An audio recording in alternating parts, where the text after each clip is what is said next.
Hi guys, we're live. Thank you for joining me for Cuppa with Michelle.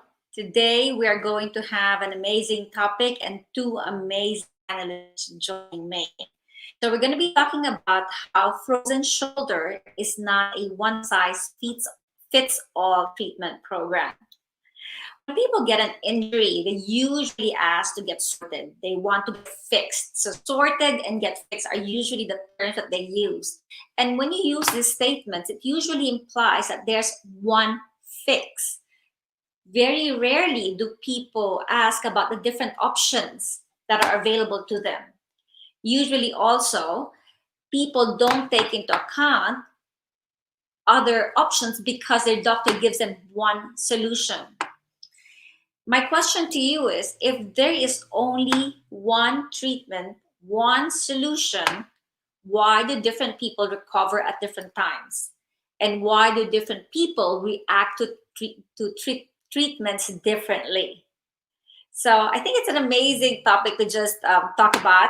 When you join us, do let us know where you're joining from and give us your name or write your comments. Your comments will come up here. So an average person would take longer to recover from an injury compared to an elite athlete. And why is that? It's not because elite athletes are stronger. That's not the end all and be all reason. The other reasons is that usually elite athletes have more resources available to them. They have like a whole group of practitioners helping them out. They've got their physiotherapists, they've got their doctors, they've got their psychologists. They have this whole their nutritionists. They have this whole group of people that are there joining them. Hey Rajiv, thanks for joining me from India.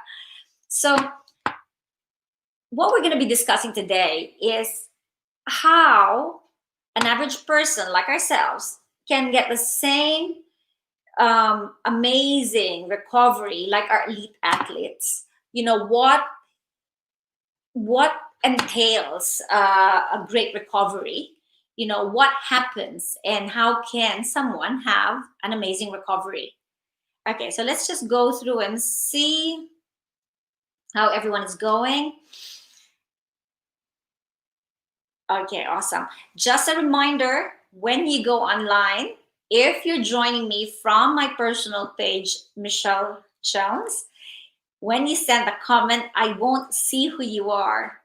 I will only see it if you come through our official pages. So we've got several official pages that are live right now. We've got the Longevity Insight. We've got Best Diets Ever. We've got Kangen, Canberra, Melbourne. We've got Periscope. We've got YouTube that's online. So again, no matter where you joined us, say hello. Let us know where you're joining us from.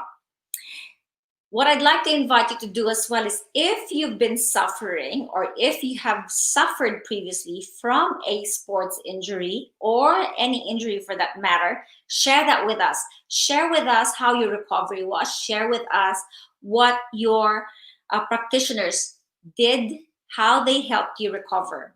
So for those of you that have been following me and those of you that are following me or watching this for the very first time, I have been suffering from a frozen shoulder. I knew there was something wrong. There were some changes in the way I was moving as early as perhaps December last year, but I never really saw how badly the effect was. In fact, February this year, I was still swimming. I was doing breaststroke, backstroke, freestyle, and I don't do the butterflies. So I never got to try that, but I was freely swimming. And then we flew back here to Canberra, Australia in end of March. By May, April, May, my movement started deteriorating with my hand just going this high. So my left hand is working nicely. My right would only go this high. It wasn't even at 45 degrees. So since then, I've had multiple treatments. I've done chiropractic adjustments. I've seen acupuncturists. I am a naturopath and herbalist, but I've also asked for the help of of another naturopath and herbalist. I always want to get a second opinion, especially when it comes to my own health, because when there's something wrong with you, sometimes you can't think straight. So I wanted to get a second opinion from my mentor. And when I also went to see a physiotherapist and and my GP. Then afterwards, I saw a sports and exercise physician from the recommendation of my physiotherapist. So today we will be joined by my sports and exercise physician and my physiotherapist, because we would like to share with you how, when you want to heal yourself from an injury, it's not just one treatment.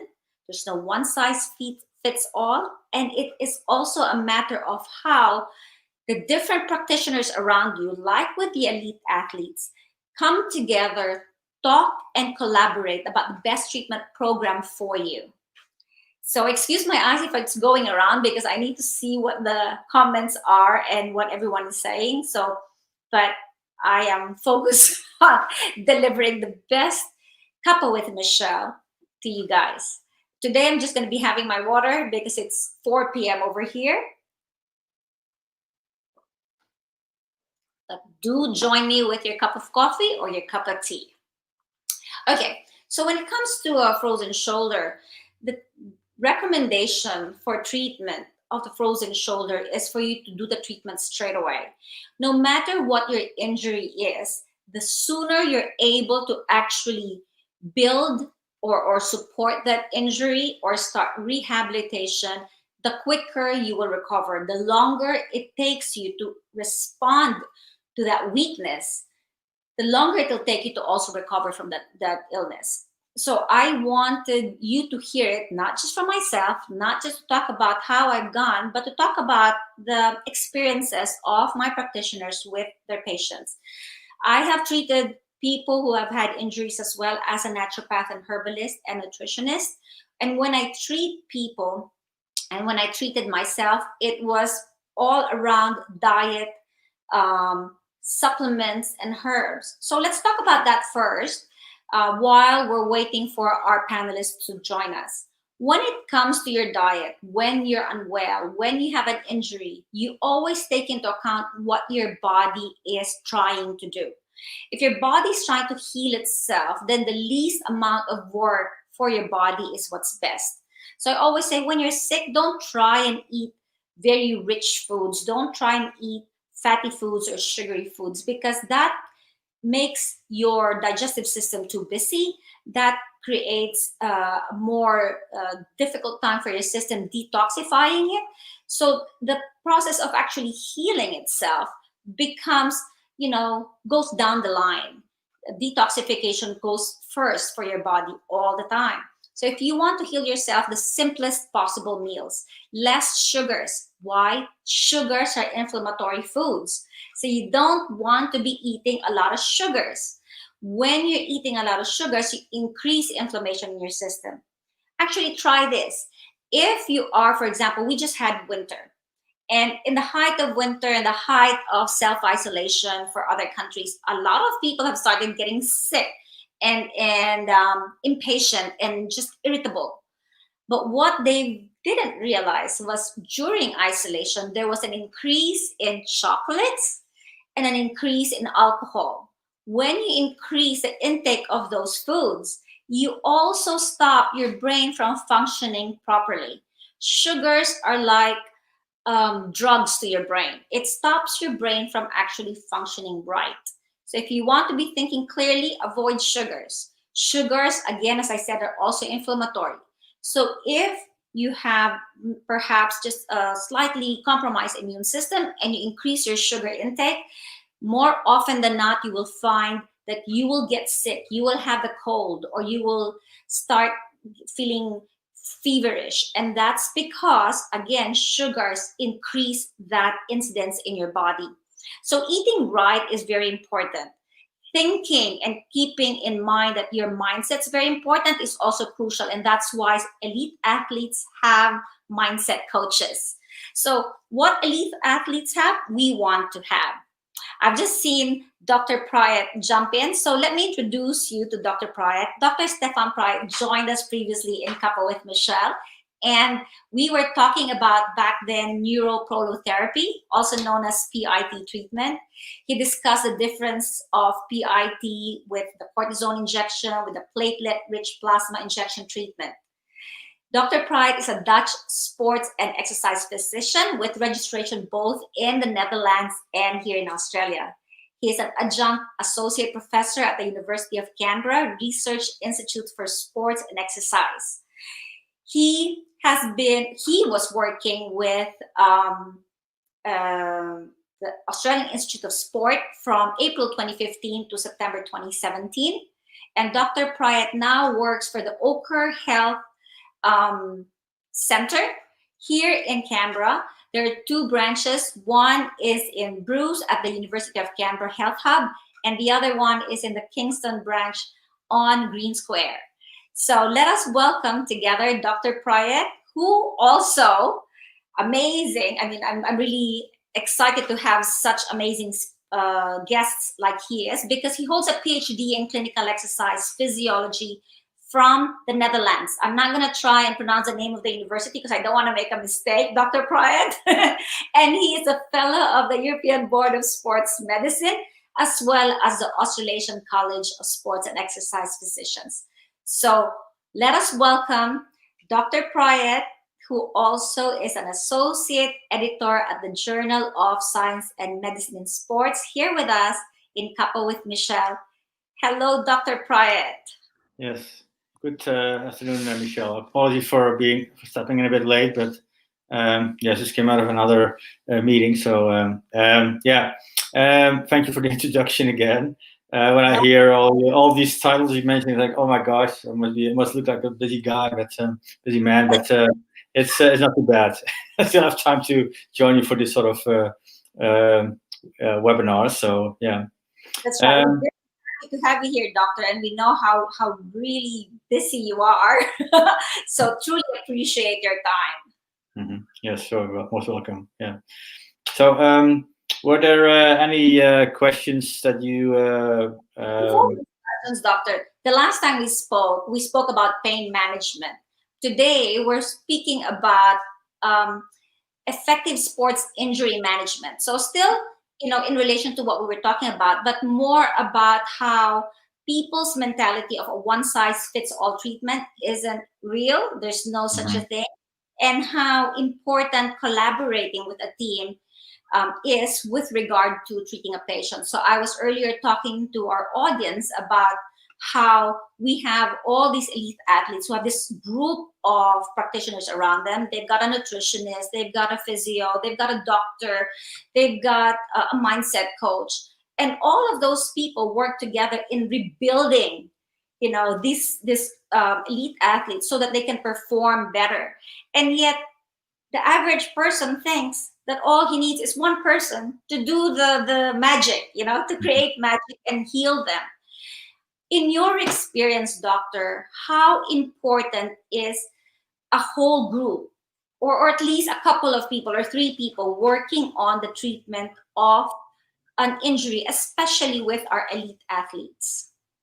Yeah, well, I think when I was working with high performance athletes, which are people who are constantly pushing their boundaries, right? So, because that's the only way to make it to that sort of Olympic level performance. But I think everything has to be optimized, and it's very difficult, even as a practitioner, where we I think as sport and physician we have a pretty good sound training and in different areas, and we're quite broad. But still, when you really go to some like detailed aspects of how can you improve performance or how can you improve recovery from an injury, you have to really understand the details, right? And it's really difficult to keep track of everything. So that's why we often work in multidisciplinary teams, and so everyone can make contribution to the sort of more holistic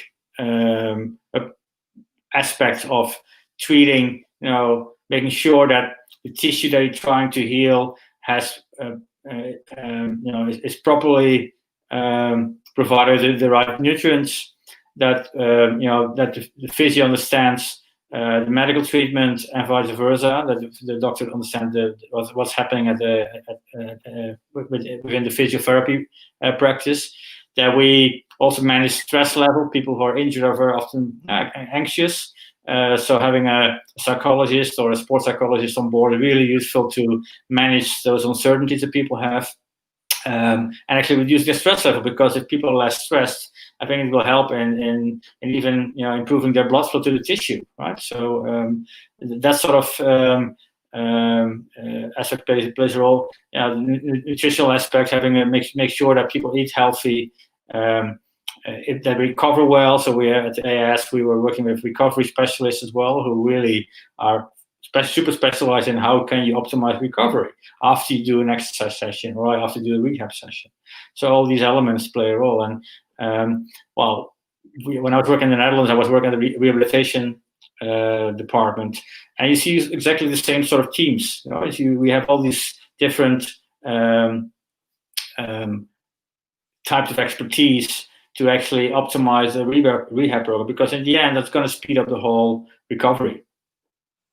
That's right. So, Doctor, having worked with the Australian Institute of Sports and now in private practice, would you say that the recovery rate of people are very different in those two fields? And is that got to do with the team working behind treating a patient?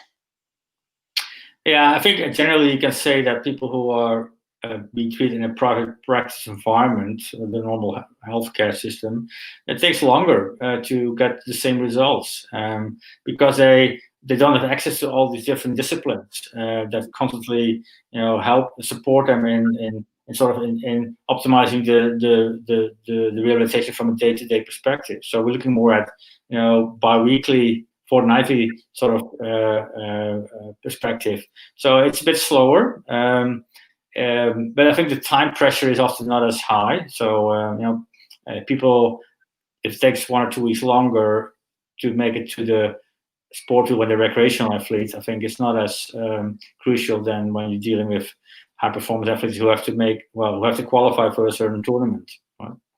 So that's I think that's a different environment. I think rather than going twice a day to a physio or a soft tissue therapist and an exercise physiologist or performance coach, probably looking at 2 or 3 times a week, right? So it's just a different approach. But the principles still apply. The principles they are very similar. So whether we're dealing with very deconditioned people or with very fit athletes, the laws of nature still apply. The laws of biology still apply. So let's talk about the most common injury. What is the most common injury that you've seen? I mean, I know we're talking about frozen shoulder here, but just looking at injury management right now, when you were working at the Institute of Sport, what was the most common injury that you saw? Probably very similar tendinopathies. Tendon overuse injuries are very, very common, both in high performance athletes as in the general public, basically. So, but you see them at a different age, and we see them more in the high performance athletes in the acute phase, whilst in the private practice you see them more in the chronic phase. So that's a different sort of that's the only difference. But tendinopathies, tendon overuse injuries are very, very common, and it's almost like the bread and butter for physios, sport and exercise physicians, etc. Yeah. Okay. I'm sorry, doctor. Just for non-athletes like myself, could you explain what that injury is? I didn't quite get it. A tendinopathy or a tendon overuse injury is basically repetitive overloading of a tendon, and that can be a shoulder, that can be an Achilles tendon, that can be a patella tendon, knee tendon, the gluteal tendons in the hips. Those are the most common areas of overuse. Tennis elbow, golfer's elbow. Those are very common overuse injuries. And what actually happens is that the breakdown of collagen is higher than actually the synthesis of collagen, the production of collagen. So you actually there's a net loss of collagen, which makes which makes the tissue become weaker, and unable to resist the load that is being applied to the tendon. That's a sort of general principle of tendinopathy, and that can happen in athletes, and it happens in like recreational people, or even people who go walking and they walk up the hill, and trying to lose some weight, and they start overloading their tendons, and the first couple of weeks is going fine, and then after 6-7 weeks they actually start developing this pain and stiffness, and the whole inflammatory cascade starts playing a role, etc. And they develop this chronic Achilles tendon pain or patella tendon pain, knee pain, and that's what we know from working with high performance athletes, that it's not the absolute loading that puts people at risk. It's the sudden increase in loading that actually causes the problem. And we see this in athletes after the summer break, or like typically third week of January, when in the southern hemisphere, when athletes have taken a break and they want to go back and catch up with their training program, and they suddenly spike in their training loads, and 3 weeks later you actually see the injuries start occurring. And that happens also in people with who make New Year's resolutions in January, or end of January we see them coming through, right? So all the people with their best intentions of the world to trying to improve their fitness. And the message here that I really like to bring across here, that if you haven't been active for a long time and you want to become do something about your health, really allow your body to adjust to that load, and not suddenly go from 5 kilometers walks per week to 25 kilometers walks per week, 5 days, 5 times, because that's a recipe for an injury. That's right. That's very good advice, doctor. I love that. I mean, it's evidence-based, right? So there's actually good research now that shows that the spike in training load is the most important one. But similar, people who they've been running around the lake, and they want to train for a marathon or half a marathon, and they ramp up their mileage. Guaranteed, there's a very high chance the likelihood of getting injured 7 times higher than when they don't do that. So it's really impressive if you see those statistics. Yeah. You said something earlier which seems to be the usual occurrence with a lot of injuries. With a lot of injuries, more often than not, the injury happens and it seems okay, it's not so bad, and then there's an overuse of that muscle that's had the injury before it becomes chronically painful or affected.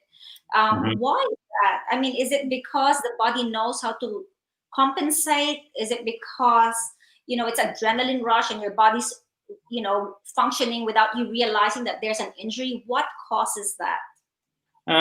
Well, it's often it goes back to that remodeling process that takes place, which is actually what we all need to actually adjust to an increasing physical load, basically, whether it's sports or it is manual labor or gardening, etc.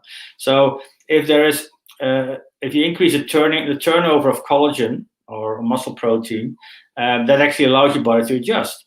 But if you start breaking down more tissue than you build up, that's when the trouble starts running, because then actually you're losing tissue quality, and that drives the whole inflammatory cascade. So the inflammation causes subsequently the pain, because that really gives release of certain substances that actually stimulate nerves and cause inflammation of the nerves and cause pain. Is that a sort of a? It's a bit technical, but basically, once you understand it, the general principle, then also you can think, what can I do in order for this becoming a problem? And so if you have a slower turnover and less breakdown of the tissue, because the enzymes that are actually breaking down tissue, they are beneficial. But if it's too much breakdown of tissue, you actually get this cascade of cells that invade the tissue and actually cause an inflammation, and that actually causes the pain, and that's what we call an acute tendonitis. That's right. Doctor, I was doing my research. Actually, before I go into that, we have a couple of questions here. We have a question from Fit9, and he says, how long does it take for a thigh muscle tear to heal? Okay. Well, there is some bandwidth there, but generally it depends on, say, hamstring muscle. Most basically the median time to return to the sport field is 45 days, 40 to 45 days. Okay, wow. That's a short answer to that. Some people, if they really get intense, depending on the size of the lesion, etc. Some people maybe, and very well trained athletes, maybe 28 days, and then some people may take 60 days when they have a massive muscle strain, muscle tear injury. But generally, it doesn't mean that you can't do any sort of, say, if you pull your hamstring, normally it takes about 3 weeks before you can start doing some gentle running, etc. But before people are back to their normal sport level, 45 days as the average that we've seen in the majority of the athletes. And also, is that full how do you call it, immobilization, or is that with therapy? With therapy, yeah, that's with therapy. Okay. Yeah. With another question here, Doctor. I can't share this on the screen because this was a follow-up from our talk last time, and it says here, I was researching about the healing time for a frozen shoulder, and this is what I saw. That thawing resolution phase typically lasts 9 to 18 months and is characterized by steadily diminishing levels of pain and stiffness. However, the improvements are slow and may significantly take longer, about 3 to 10 years. What exactly do they mean by thawing, and why does it take so long? Well, basically, if you define the 3 phases of adhesive capsulitis or a classical frozen shoulder, basically you have the freezing phase when there's really a lot of inflammation going on and lots of pain and people can't sleep, etc. That takes normally, well, that can be 3 months, can also be like 6 or 7 months. And then people go to the frozen phase. So then actually the pain settles, but they get a very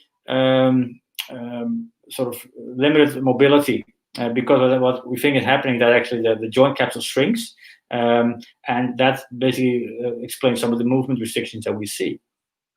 And then the thawing phase, actually, that is a general settling of that inflammation, and subsequently, the remodeling of the collagen tissue, which collagen is basically part of the joint capsule, and that actually, the remodeling phase actually slowly allows the mobility to come back.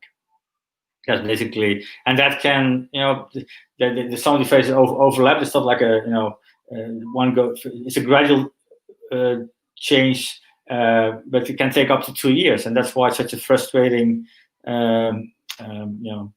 injury to have, because it just takes so long before everything is back to what it was, and especially before people have their full range of motion back.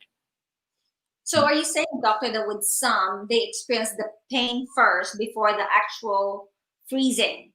Yeah. Because I'm trying to remember if I actually experienced the pain prior to the freezing. I don't know if I forgot. We're talking about the classical phases, right? So there is there are different reasons why people develop that. Some people actually can develop like basically frozen shoulder without too much inflammatory response as well. That sort of makes it more difficult. Also, we think that the location where you have that inflammatory response makes it different. If you have it at the top of the shoulder joint versus the axillary plica, which is basically where the joint capsule sort of folds together, that can, we think that also might play a role. But we don't know exactly what is the driving mechanism for adhesive capsulitis, and it probably is multifactorial. Yeah. But basically, so there could be acute overloading. People are, painting the ceiling, for instance, and then subsequently they had an inflammation of the tendons because of that. That was explained, an acute tendonitis, and that whole tendonitis process drives this whole cascade again, and the whole joint becomes involved. You get a capsulitis, and then subsequently everything starts, becoming really tight and swollen, etc. And then people start avoiding the movement of the shoulder, and actually that speeds up this whole freezing process, so you actually get a very tight joint capsule. So it's the stopping. Your body's instinct to protect itself is what actually starts the freezing, right? Yeah, that's one of the that's where because it's so painful to move that people actually hold their and within 2-3 days you can already develop that really adhesive capsulitis where everything becomes very tight. Yeah, and I personally think, and there's not a lot of research that's been done, that not just the joint capsule but also the fascia overlying the muscles also plays a role, and that's why. And the nerves that innervate that tissue also seem to play. When they get inflamed and flared up, everything becomes tight, and that's the idea of the neuroprototherapy, that you actually can settle that component and break the cycle, so you actually get more mobility and can start moving and speed up the rehab. Okay, cool. Doctor, there was an article that came out a couple of years ago, and I'm just going to try and bring it up here. Actually, I just read it out to you. It actually said that rotator cuff sprains and strains is the fourth most common sports injury. Now, we were talking previously about the function of the shoulder and how little we realize it does. We don't realize the amount of work it does with the different movements that we do. Now, could you explain this to our viewers to be able to let them understand why the shoulder is so prone to an injury? I mean, considering that's the fourth most common sports injury, the reason for it. And you were explaining how the different movements that we do, when we put our hands forward, when we twist our hands, when we put it back, it entails different movements all linked to the shoulder. So could you just explain that more? Well, I don't actually have a model here at hand, unfortunately. But basically, the shoulder joint is not just your upper arm. It basically your shoulder blade forms part of that whole shoulder joint, and so the scapula we call it.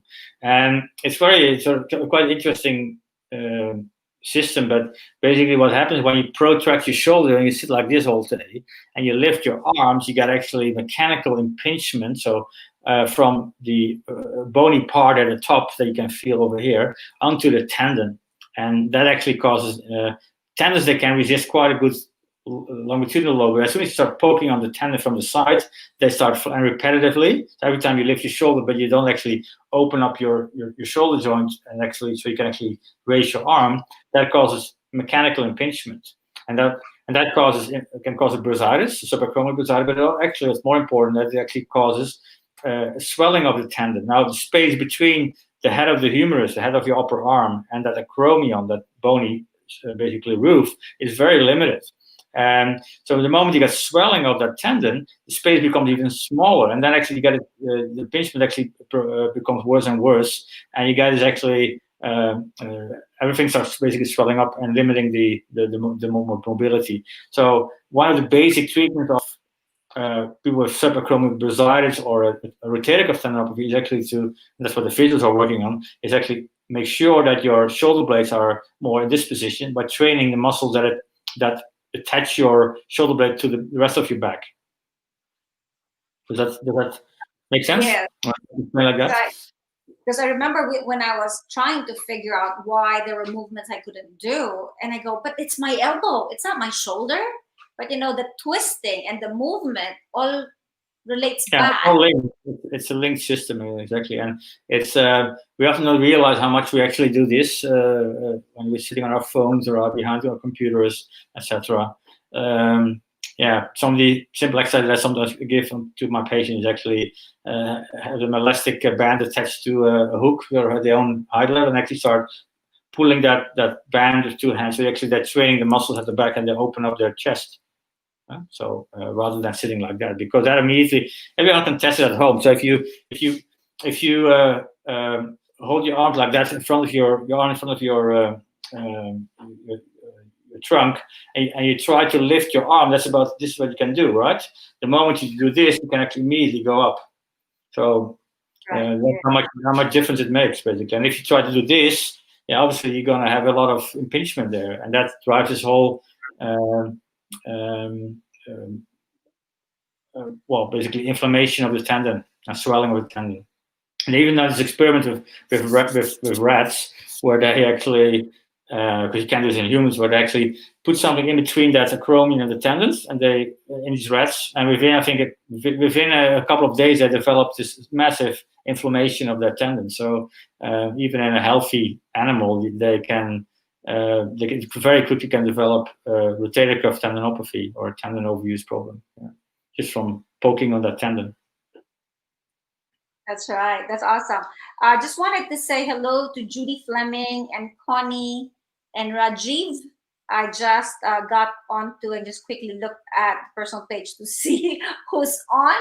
So thanks for watching. And if you guys have questions, although we will not see it on this chat, I can read it from the phone. So just type away. All right. Doctor, there's another question here from one of our viewers, and it's, what is the quickest recovery you've seen in your practice from someone with a frozen shoulder, and what is the longest? So what is the quickest and what is the longest? Well, the quickest probably 4 to 6 weeks, and then you make it. You start questioning yourself, like wondering, is it really a true frozen shoulder, or is it basically just a myofascial problem? But massive movement section and pain, and you treat the fascial nerve entrapment, and they respond very well. And then progressively can do their rehab. And the longest probably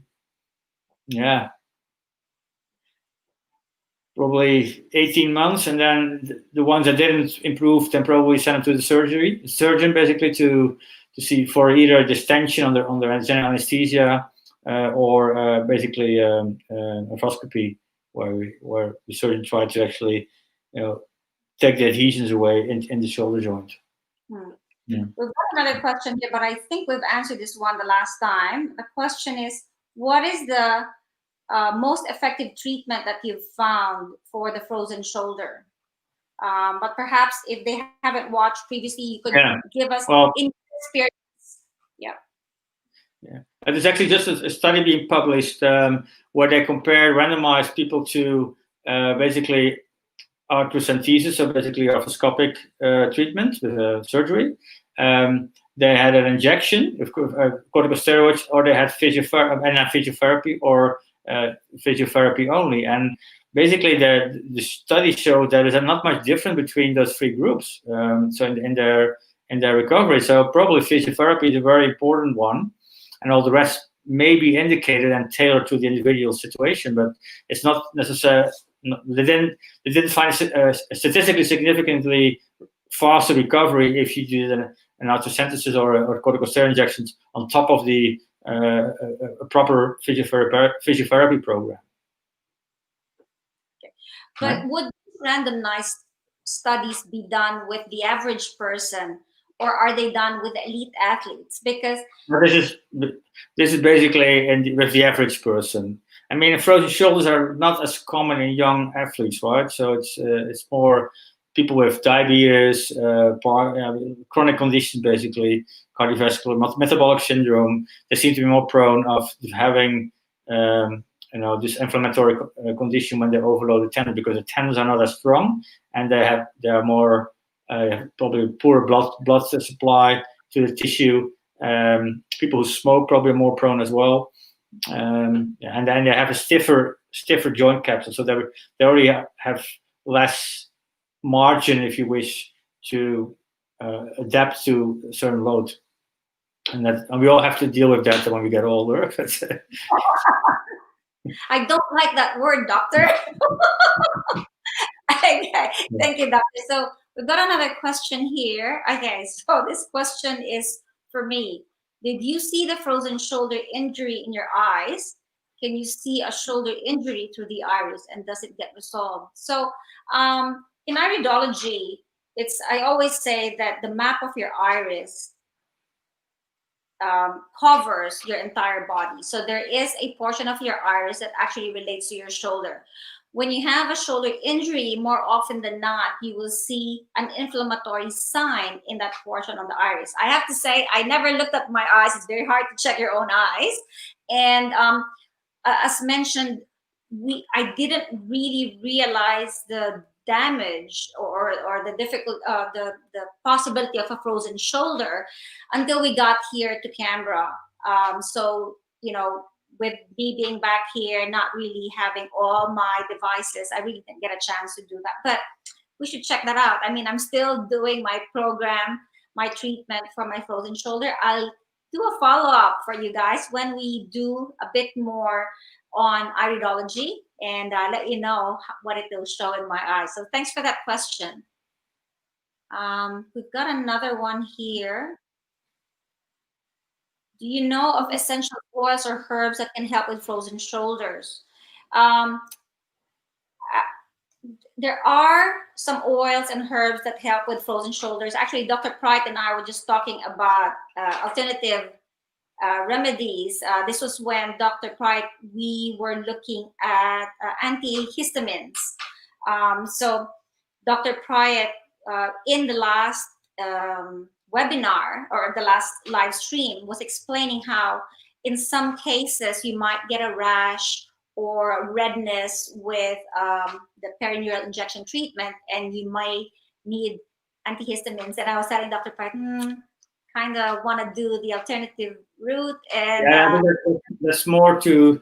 I use that more to counteract any mast cell activation when you do injections. Not so much. I think it has an impact on the inflammatory response itself.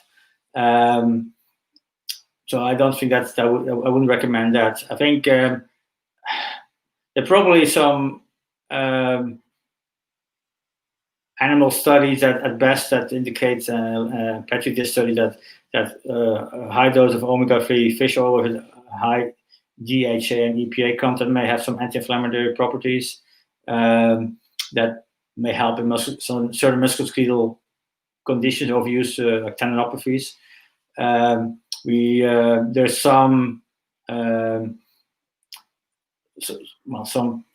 evidence that glycine, which is an amino acid that you find in hydrolyzed collagen products, may have anti-inflammatory properties and help in tendinopathies.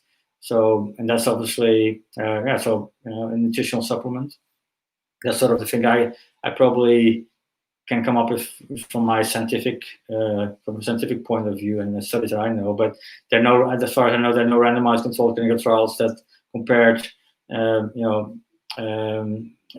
omega-3 fish oil or glycine in humans for rotator cuff tendinopathy or a frozen shoulder. So it's more trying to say, think what can you do to reduce general inflammatory condition than that we have really the hard evidence for that. So. So if I can just add to that one of the things that's been used for a very long time in Ayurveda and Oriental medicine is turmeric. Turmeric and ginger have always been known to be good anti-inflammatories, not necessarily for the frozen shoulder, but more for, as Dr. Praet was saying, inflammation. So one of the oldest anti-inflammatories that we have in terms of herbs is actually turmeric. Now, sorry. Michelle, the study that I think I know is I think it may have it gives some pain reduction in what we call delayed onset muscle soreness. So if you've been really pushing hard and overused your muscles, then you get this typical sort of muscle inflammation. that is at peak after 2 days after you did the exercise. So we all recognize this. If you haven't done a certain exercise, we start doing this exercise again. And turmeric seems to have some pain-reducing effect on those, on what we call DOMS, so the delayed onset muscle soreness. But you have to take 5 grams, I think, a day to have that effect. So That's right. it's quite a lot. Yeah. There is also another herb called comfrey. Comfrey is called knit bone. That's another name for comfrey. And that's been used to actually help support our bone healing and healing of the ligaments. So that's something that will be quite helpful. We have comfrey in extract form and in lotion form here in Australia that you can get. There is one amazing liniment that I have tried, and I have to say, Dr. Praet, that has put me to sleep in some nights when we've just finished physiotherapy or even our perineural injection treatments. And it's called Zen. I have to say, there's a list of extracts within that. I will get that information for you later on. I didn't think of getting it for this one. Did see that question earlier, so I'll give you that information. But it's got ginseng in it. Ginseng's always been known as an adaptogen. It helps your body just boost itself up for what it needs to do. So it needs healing. Your body gets that. It needs rest. It'll force your body to get rest. But it's got ginseng and it's got, I think, eucalyptus. But again, as I said, I'll feature that at a later stage. We'll have it here so that we can give you more information about. I didn't mention it last time because it wasn't something that I discovered back then. It was really something I just discovered a few weeks ago. I mean, to be honest with you, Michelle, I can't really comment on those on those findings that you described. But not everything has been studied, but I think you always have to weigh the pros and the cons, side effects versus potential positive effects if you try this sort of things. That's right. Okay, that's why we need collaboration. So if our patients have their doctors, their physios, their naturopaths, and their herbalists, then they'll be able to at least discuss. And another thing that that's really important, each of your practitioners will not be specialized with what the other's done, and that's okay. It is all about them agreeing to be open-minded to working together, as long as there is nothing that's contraindicated to what you're doing. It is a very a big reminder for everyone that I'd like to give here. When you are taking herbs, essential oils, or supplements, you have to make sure that if your doctor puts you on a medication, that you discuss with both your doctor and your herbalist the contraindications, because there are contraindications with some of the herbs. Not all of the herbs, but some of the herbs. So, but I think we have to also be realistic, Michelle, that as medical doctors, there's not a lot of training, I think, in this area that we receive. So open-mindedness of your practitioners are important. In other cases that I've gone through with my clients, even with myself, it's always been very important to have an open-minded doctor. So as we know, with a certain doctor that we've had before, they weren't open-minded enough, even for something that a medical doctor like yourself, a sports physician like yourself, does. So open-mindedness, and again, collaborating. And I think the most important, doctor, and we were talking about this, is having your patient's best interest at heart. When you want to be able to help with a quick recovery in the best scenario for your patient, the only way to get that done is to actually be open and to listen to what the others have to say, to contribute in that development. I mean, previously, no one even believed that a mindset coach or a psychologist can help heal, with a muscle injury or a sports injury. And then now we realize that there is a big thing with, the mental state of a person and his ability to actually get better faster. So it's really just about not necessarily understanding it per se, but knowing that the other person does understand it, the other person does know it, and trusting in that one. So Okay. just collaboration. I am just gonna check. I have been trying to see if we can get Jamie Boulding online. I think he was called for an insurance presentation, so we might have to do a follow-up with him next time. If he jumps on, we will add him in. But meantime, let me just check another question that we got here. Just one sec. Um, uh, okay. Doctor, there's another question here. What is the difference between a tear and an injury? If that makes sense. I think this is a follow-up question to the thigh muscle tear that we got earlier.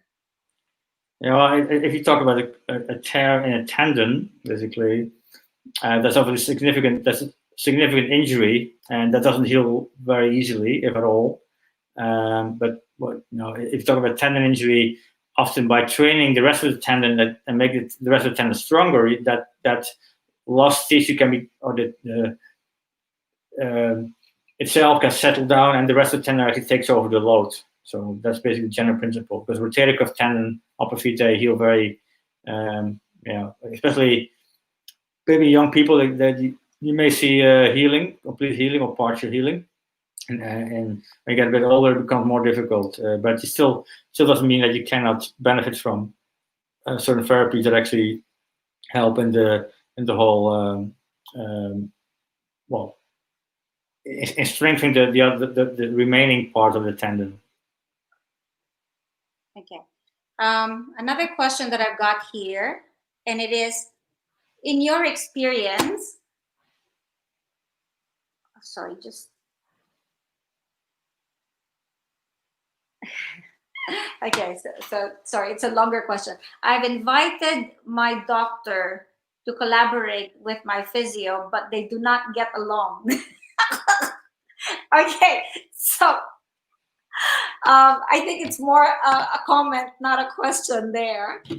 That does happen, and I remember talks with my physio, and it would have been great for Jamie to respond to that one, because it does happen. You do see that, and I think it's very important, especially for chronic injuries. And correct me if I'm wrong here, doctor, but the more chronic, the more long-term your treatment's going to be, the more important it is for you to assess whether or not your physio and your doctor will actually be able to work together, because I think that's really important. I'm actually loving how my physio Jamie sends emails to you, Dr. Praet, and you read his emails while I'm there sitting with you, and you're able to create a better program for me. But in your experience, how often do you see this difficulty, doctor and physio not wanting to collaborate with each other? Well, I would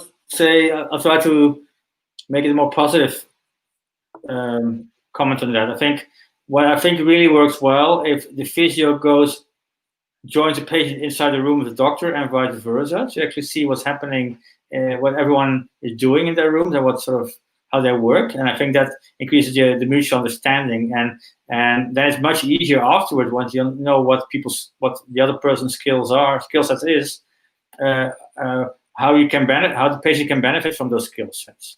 And so actually, taking some time to actually go into the practice and see how does this physio work, or the other way around, the physio actually comes and sits in with the doctor. That's very, very useful. And I think when I was I enjoy always go, and if I meet a new physio, to see how does this person work, and they give you better understanding, and then it's much more easier to communicate with each other, even through a letter or through emails.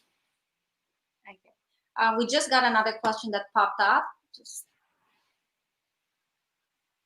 going back to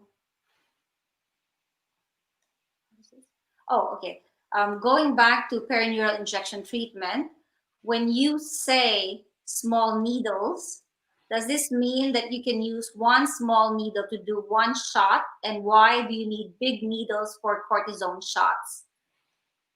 Okay, Mhm. Sorry. Okay, doctor. I think this person didn't realize. Um, I think when Dr. Praet was explaining that, it was about that small needle from the last live stream doing the perineural injection treatment. But when we talk about perineural injection treatment, that's not one single shot. So, doctor, can No. you just explain the difference? Yeah, so we're using the small needles to do like multiple shots, uh, basically where it's needed, where we have where the nerve is irritated and penetrate the fascia. So that's the fascia, the nerve comes through, and that's where you actually target. And that's relatively superficial injection, but that small fine needle causes a jet, so the jet actually goes deeper than you stick the needle.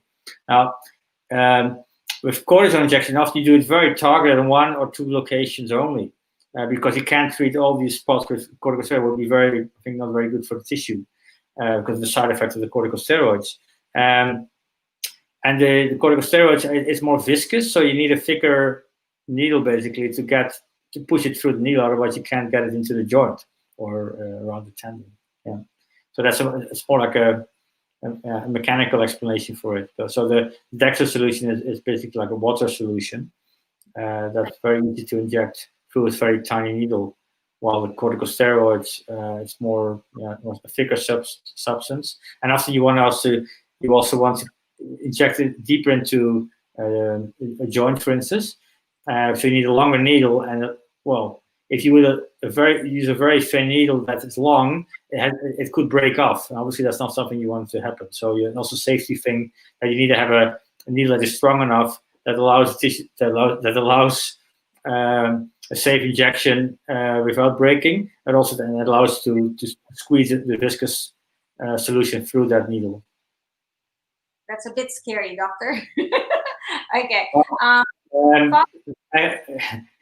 It's a big needle, sound like, but compared to the ones that we use for the PIT or the neural prototherapy, they're a bit bigger and more painful. So that's why we try to use it with the smallest one possible. Which still gives it a good result, so we don't have to use a larger needle. That's right, less invasive. Follow-up question to that, doctor.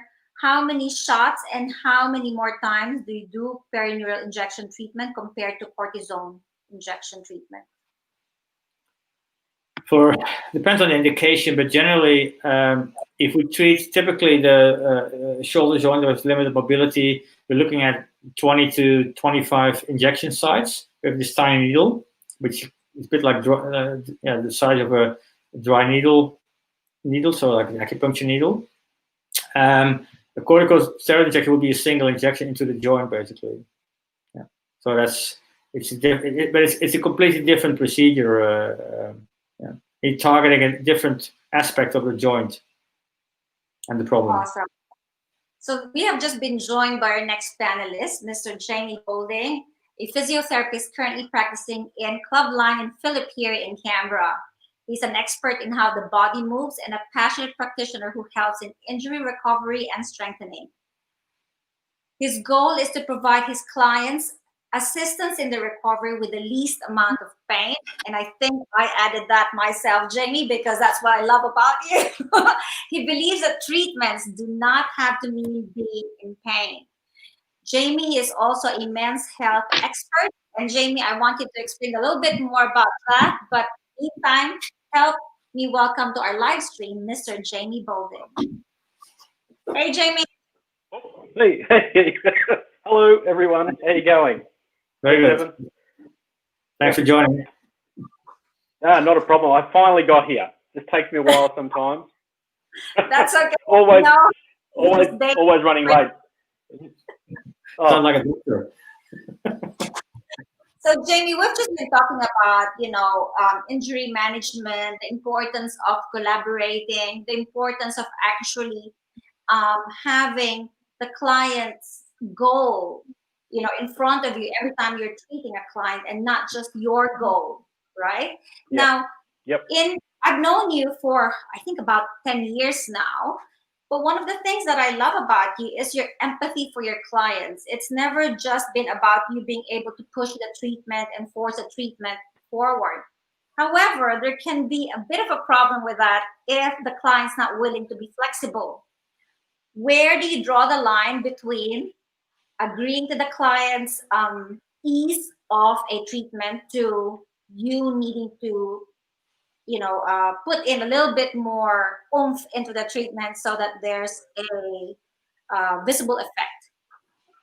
Yeah, so I think that that's a very fine line. Yes, I understand, but I think for me, if the client's trust in you as a practitioner is first and foremost, them knowing that you've got their best interest at heart and you actually really want them to get better or recover. I think that's the first thing that I try and work on with clients. Also, too, I mix in a lot of chat and discussion with my clients and make sure that I guess I'm sort of answering your question. You've probably noticed the way I work, and sometimes I'll be moving and sometimes I won't. But when I'm not moving, I'm allowing you to rest, and then we'll come back to that. So there's no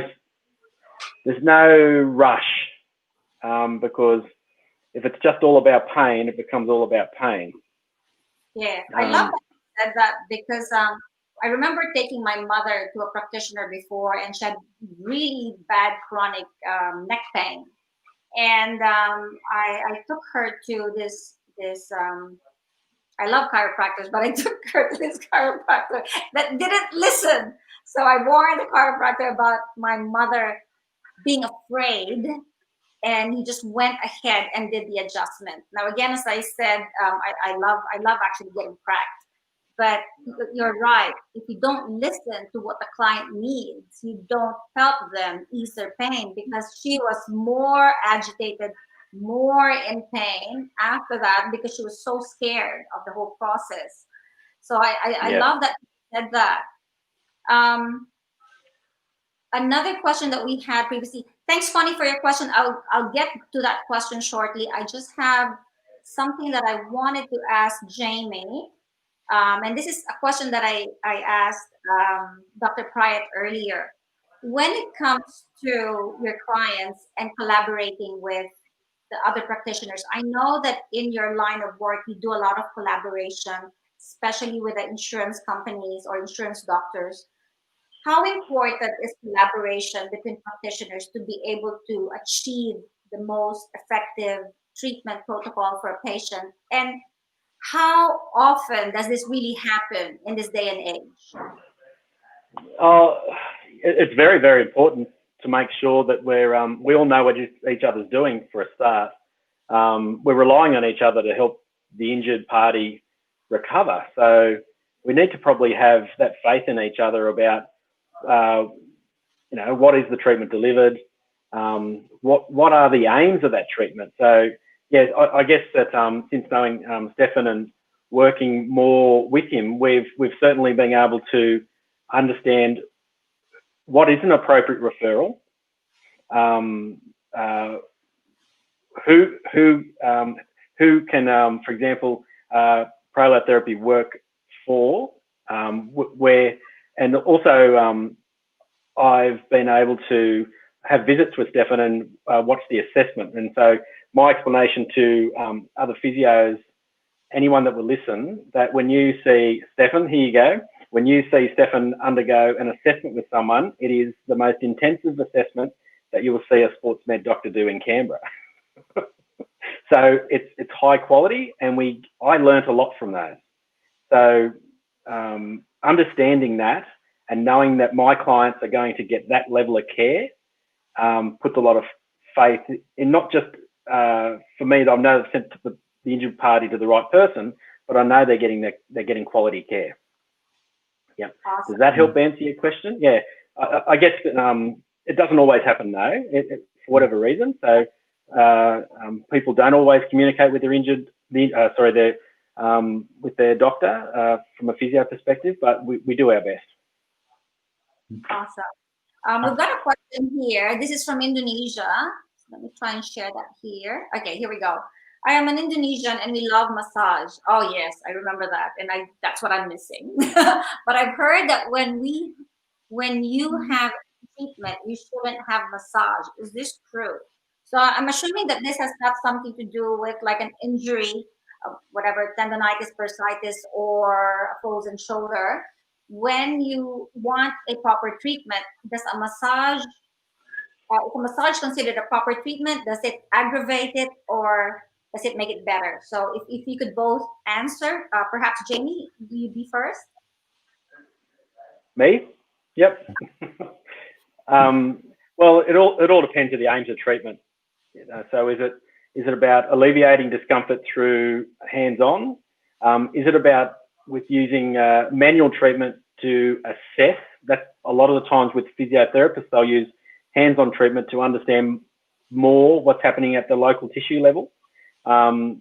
The research is out on the effects of manual therapy related to massage therapy or trigger point therapy. So that's always evolving, and we'll know more over the years to come. But certainly for me as a physiotherapist, I do use hands-on treatment as directed. Yeah, so it's but you know, depends at what level they're at in terms of their injury history, whether it's acute, whether it's more long term.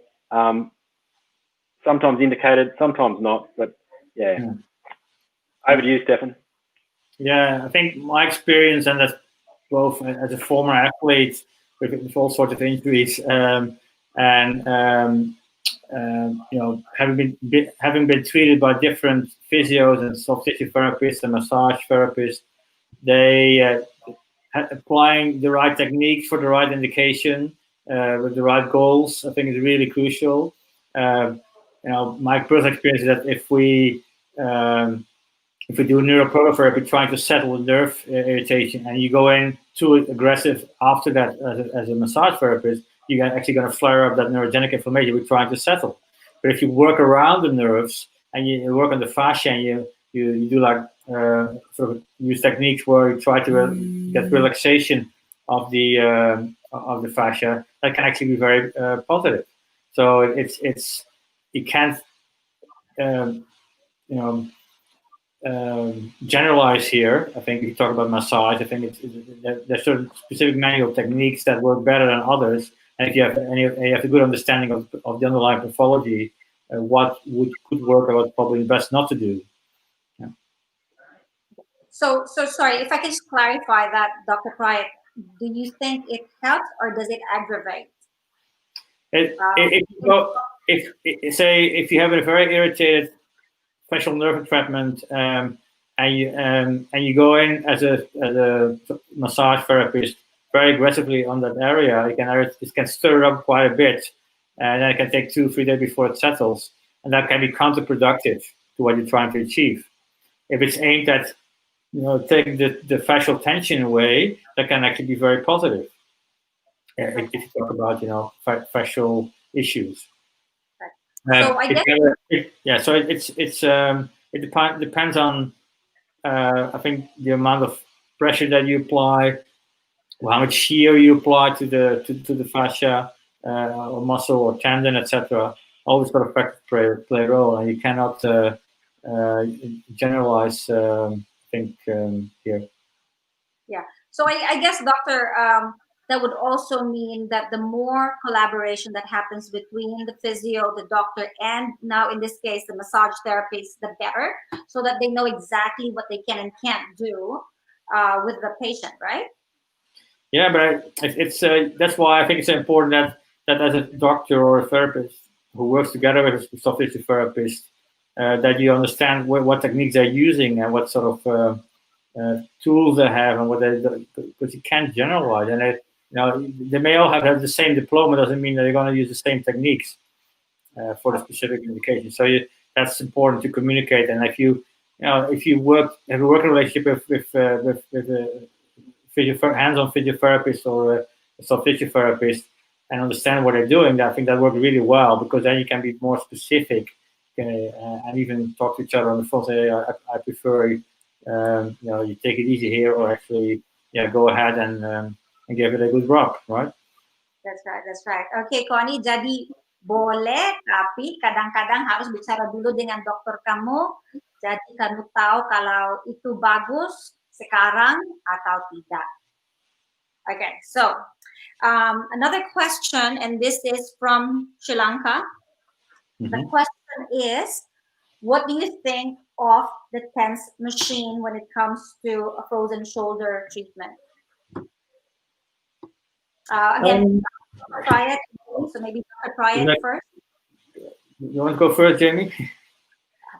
Well, I think if there's a fascial nerve entrapment, and often I think there is, it may have some pain reducing effects if you use the right frequency, the right tool. But I think there's quite some difference. I mean, you have TENS machines that cost $30, or you have TENS that cost $1,000, and I don't think they're all the same in what they do to the nerve. So there's some research that suggests that modulating amplitude, etc., that can actually have pain-reducing effect on nerve pain. And in that case, I think it can actually create a window of opportunity to do some exercises, for instance, to work with the physio and increasing the mobility, because it takes some of that tension away and the pain away. Yeah, exactly. So you potentially use TENS application pre-exercise prescription, pre-treatment. There is a lag effect related to pain response. How accurate that is, it's individual. So like everyone has a different experience of that. So for example, if you looked at a knee replacement or some sort of knee injury, maybe not replacement, but knee injury, you could use TENS machine pre-mobilization, whatever. And there are practitioners that use that, but I don't. But certainly that's a choice that practitioners may use. And for people undergoing frozen shoulder, as you know, Michelle, anything that alleviates discomfort is a good thing sometimes. Right. That's right. I'll follow up that one. Sorry, just grabbing it here now. Okay. Here in Sri Lanka, we see a lot of those TENS machines. If they don't provide as much benefit, how do we actually? Oh. Okay, so how do we benefit? So that's a question. If they don't provide so much benefit, how do we benefit? Yeah, I mean, is it a $30 or is it a $1,000 machine? Right? I mean, I think another. Yeah. Sorry, if I can just add, I'm just wondering if it also has to do with the practices in each country. Could that be what it is? Some countries prefer using machines, other countries prefer manual therapies. Could that be the case? Yep. That if it doesn't give pain relief, then probably it's not a good TENS machine. No. Spot on. Yeah. Yeah. You won't see, from my experience within Australia, you're less likely to see the application of TENS machine related to frozen shoulder than probably elsewhere. And that goes for other therapeutic applications as well, like therapeutic ultrasound or whatever. So yeah, the research is catching up with the application of things like TENS machine. And exactly, I agree with Stephan that I have a TENS device worth about $1,000, and you can buy them from $30 to $100, and they do feel different. I think they do, yeah. And what you can do with them is different as well. Yeah. So some of these protocols of TENS machine, they're either it's often a black box, but there's IP behind it as well. So how they modulate the currents that actually go through the skin, that can be quite different. And I think having those, having the right technology may make a big difference. Yeah. All right. Thank you. Another question here. What do you think about acupuncture for frozen shoulders? I did acupuncture as one of the treatments for my frozen shoulder. I know for a fact that it's helped others. In my case, I was in a lot of pain, and I'm a sissy for pain, and Jamie knows this. So I can't answer for an acupuncturist. And I think, in fairness, we should have an acupuncturist in the panel. So we'll organize that for next time. Um, as I said, I always believe in allowing the practitioner who specializes in the field to answer the question. So I apologize, I don't have an acupuncturist right now. Okay. Have you ever used acupuncture, Jamie? Or are you trained? Do you consider yourself trained in TCM or acupuncture? I'll use. I'm trained in it's more myofascial dry needling, so it's quite shallow, so it doesn't go into the muscle unit. And the idea of the dry needling, the concept is that you actually push on the myofascia then rather than go through into the muscle unit or wherever. So there's a structural aspect to dry needling and this type of dry needling, and then there's a peri, which is yeah, with the right person, the right presentation, works beautifully. So, Jamie, this is with the shoulder, frozen shoulder dry needling. Probably more. Well, probably we're less frozen shoulder. Yeah. So for me, maybe related less about the aspect of reduced range of the shoulder, more about the pain. So maybe pain modulation would be what I'd be looking for to use dry needling for, and that's, you know, whether the research is where it's up to with that, but certainly it's an avenue you could explore with an injured party.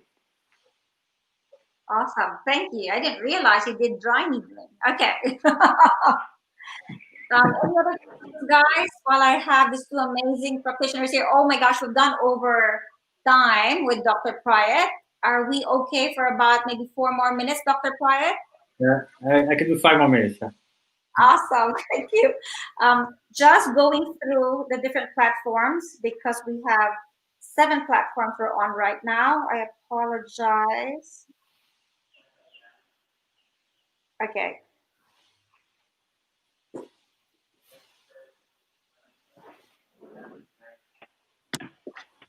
This question is for Jamie.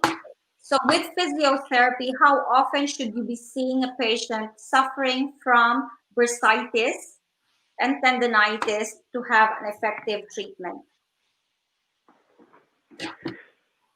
Yeah, good question. I guess it depends on the treatment delivered. So for me, bursitis and tendonitis of the shoulder, I'm assuming, you're really looking about, for me, you're looking at changing and helping change patterns in terms of movement patterns. So exercise prescription would be key. And then typically adaptations take over up to that sort of 3-month period. So if you're making successful gains and you're progressing exercises related to what's happening in the shoulder, you might see, for me, I might see that person weekly, once weekly. And then it's less about manual therapy. It's more about identifying how they're moving, how can you assist their movement to undo the sense of pressure that's happening at that part in their shoulder, as well as match the loading, the resistance across the tendon that seems to be irritated. So yeah, it might take some time initially to get started, but how often or how long you would see them depends how they respond to treatment. And you might have adjunct treatments at the same time, like prolotherapy, soft tissue therapy, whatever, you know. So I think that it all depends where you're going for your treatment. Yeah, TENS machine, you know. Yeah, what I would like to add here, Jamie, is that I think it also depends on how quickly you feel comfortable a patient actually can perform this exercise correctly at home, right? So because that's going to be, if you look at tendinopathy of the rotator cuff, you know, that's probably loading that tendon twice a day is probably the best treatment you can give, and it doesn't have to be supervised by a physiotherapist as long as it's performed correctly with the right equipment. Yep. So I'd probably work. Well, I work in the space where, you know, I guess that it's assess, it's introduce the exercise, it's supervise, and then move on. So a sporting team, you know, it always amazes me how quick a a contact sport can get a person back on the field. You know, like that's physio 2 to 3 times daily, every day, different therapies, all mixing, and they're back on the field in 2 weeks' time with a, you know, so yeah, it all depends what you've got access to. What I was saying earlier, Jamie. Yeah, okay. Yep. We need to be athletes. We need to be all in sporting things. That's If time and money is unlimited, you can actually get a very good result in short time. Yeah. Yep. That'd be good. The day is down to how much you're able to spend for the issue you're struggling with. And I know some people say, oh, it's not fair, but it really is the case. We talked about elite athletes earlier, Dr. Praet, and they have all these resources, you know, in front of them. And you were mentioning physiotherapy twice a day. Oh my God, Jamie, if I did twice a day, it's probably more. But it's a full-time commitment, of more than full-time commitment of these athletes, right? So, and most patients that I know, they have other commitments in life, you know, would make it very difficult, even if there was unlimited funding and resources to actually attend those the sessions, etc., with their different healthcare providers. So. Okay, I have a question. To be realistic too, right? So. Yes. Sorry, I've got a question here. So Adam, you've got your bahasa, because this is a bahasa question. Aduh, bagaimana kalau tidak ada uang? Okay, so this is a reaction to what you've said. Basically, what she said is, oh my God, what about if we didn't have the funds? So I guess what Dr. Praet was saying earlier, and even Jamie was saying this too, that everyone will have a different ability to get their treatments. You don't really have to have all the funds. You just have to have the determination.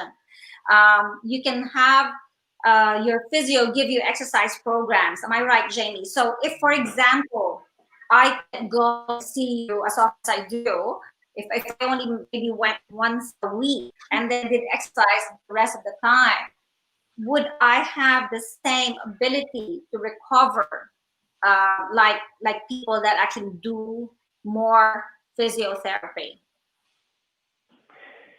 Yeah, look, I'm. That's probably the way that I work more than not when it comes to different. It depends on the pathology. It depends on what's happening, and it can be age-related changes, can be a result of injury, can be some trauma attached to that. But just because we lift heavy weights all day doesn't mean that the pain will go away. That sense of weight has to be matched to what loading or what is happening at, for example, the tendon that you're loading. So if you load it beyond its capacity repetitively and you lift that heavy weight, you will get a sore tendon. But if you can match the loading with the healing that's happening within that part of your body, you can get nice responses with that. So you've actually, it's a bit, you're just graduating the return to normal for whatever that is. And normal might be lifting 2 kilos, it might be lifting 200 kilos. So you've got to build it up really slowly, and that takes time. Yep. Dr. Praet, there's a I don't follow-up think 200 kilos. around that line as well, where how often, or sorry, okay, I'm trying to figure out how to translate this, but what is the least amount of time or the longest amount of time between perineural injection treatments that will still be considered effective if funds were an issue? Yeah, generally, I think 7 to 10 days. That was initially for the first. That's sort of what I tell most of my patients. Say we do 2 sessions try to schedule them within 7 to 10 days. But after that they start wearing up a bit. But actually, that allows them to get out of that spiral, and then we give it a bit more time. So we give like 2 weeks, 3 weeks, depending on how they respond, basically. But you know, that's sort of the general duration of the effectiveness of to settle that nerve pain and create a window of opportunity for actually going through the rehab, start doing the exercise and get the mobility back. So if they can't do that amount of time, if they could only do once a month, will that mean that it's not that they shouldn't go ahead with perineural injection treatments? Yeah, I think it's then becomes very difficult to get out of the negative problem because they will regress. potentially. I have very few patients that. I mean, occasionally I have the if you get them in a very acute phase of then actually there's sometimes a single one can do the job. But most of the patients I see are chronic. So, and I think the same applies for Jamie. I had one patient who came in with like an acute overloading from his medial epicondyle he actually worked for Australia Post and was throwing all these envelopes, and he had an acute injury because he hadn't. They gave him a different job basically, and he had this really flared up, basically tendon insertion. We did some neuroprototherapy, and 2 days later, basically, or I think a week later, he was back to work. So it worked extremely well. I mean, that's sort of a unique case, but that was addressed straight away, and he recovered very quickly because we immediately could settle that neurogenic inflammation that he developed. But most of my patients, they're coming after sort of a longer period of having been in pain, and so it takes much longer to get them out of this negative spiral. Yeah. Anything you got to add, Jamie? Doctor. Okay, thank you so much, everyone, for staying tuned and still watching us. My gosh, we've got so many people watching from the different platforms. And thank you, Dr. Praet. Thank you, Jamie. Just before we end this, do you have a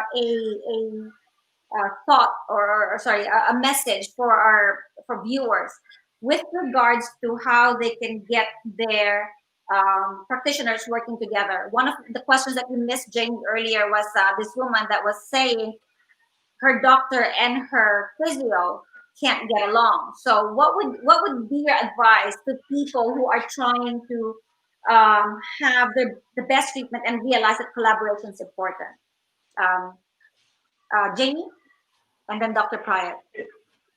Yeah, I think it's acknowledging each practitioner's role, and knowing. I always say to my patients, I was always working out where I fit in their recovery, and sometimes I have to help the injured party describe to the doctor what's going on. I might do via phone call or letter, because just because we've got an injury doesn't really, we still don't understand it. Like if you're not trained in injuries like physios and sports med doctors, you don't quite understand. So I think it's that communication. So how to help people work together is you just go gently at it, really. Like it's about making sure you know what your role is and presenting yourself in the best light with that role, and not telling others what to do, because that doesn't help. I've tried that.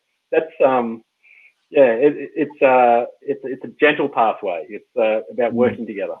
I think what I said earlier, I think inviting the other practitioner to your rooms and actually share, try to actually have like a multidisciplinary session where you actually try to see how the other person reasons and works. I think that it really enhances the quality of the collaboration. And once you know each other's skill set, then you actually can you can even talk to each other on the phone, and you know exactly what the other person can do for that specific patient if you talk, because you speak the same language. Yep. And that's why I think most of my successful collaborations with other allied health professionals or even other doctors is when you actually have been in their rooms and actually know how they work and have seen how they actually work with their patients. It's very important. Well, that's right. And that's really important, because if the patients, if they hear your confidence in the provider, that's limitless, really. Like if a provider hasn't got confidence in what you're doing, that's not going to work. It's harder for it to work, isn't it? That's right. Yeah. That's right. And I think just advice to our viewers: if you come across practitioners that actually don't get along, I think there's two things to that. One is how long is your treatment going to be? Is that going to be worth the drama of trying to deal with them? Or if it's going to be a chronic treatment that you're going to have, I think the best thing to do is to really have a heart to heart with your doctor and say, look, I need you guys to get along. At the end of the day, you're the one providing the payment for the treatment that you want. And unless you say something, they're not going to know. And at the end of the day, I think, sometimes you just have to shake some of the practitioners and get them to listen to you. But I think at the end of the day, they all want your best treatment to be made possible for you. So again, thank you so much, Dr. Praet. Thanks, Jamie, for jumping on. And no, not a problem. I look forward to having you guys again. Jamie is going to have to jump on again next time and share with us some of the images that he got. So maybe we can get and twist his arm to join us again next time. And if you guys have any questions, please do send off your questions. Again, like we always do, we'll send you the responses that we know. If I know the responses, I'll give it to you. If not, then we will forward them to our practitioners. And doesn't matter where you're at in the world. Remember, all these remedies are now available, and there are physios everywhere in the world. Their modalities or the way they practice might be different. There are sports and exercise physicians around the world. Maybe they don't have all the modalities like perineal injection treatment. So if you have questions about those, please do ask. Dr. Praet, I had a quick question here. Are you going to be practicing somewhere else like Jakarta in the future? All right. Maybe after COVID-19 is under control. That's right. It's a big market, I suppose, but no, it's very difficult to get registration, I think, in different countries. So it's not very easy to organize that. But there's a lot of paperwork attached to that. So I'm afraid the answer will be no. But, That's right. Thank you so much for your questions, and thank you for viewing and joining us. Have a great day, everyone. And once again, Dr. Praet and Jamie. Okay, thank you. Bye-bye. Yeah, thank you, Jill. Bye. Okay, I'm going to be, sorry, there you go. Okay, so guys, next week we're going to have another session for Cuppa with Michelle. It's going to be Wednesday again at 4 p.m. I'm going to be sharing with you the topic shortly. I look forward to your questions, follow-up questions from this one, and as well as to be there live on our Cuppa. I can't share the topic right now. We are just finalizing a few things for it, but it's going to be quite exciting as well. And remember, you don't have to wait for next Wednesday. Every weekday, we do answer questions that come our way, either live on a streaming like this or on our pages. So if you got a question, you can just check out the pages for the answers from our end. Again, have a great day, and thank you for joining me at Cuppa with Michelle. Bye.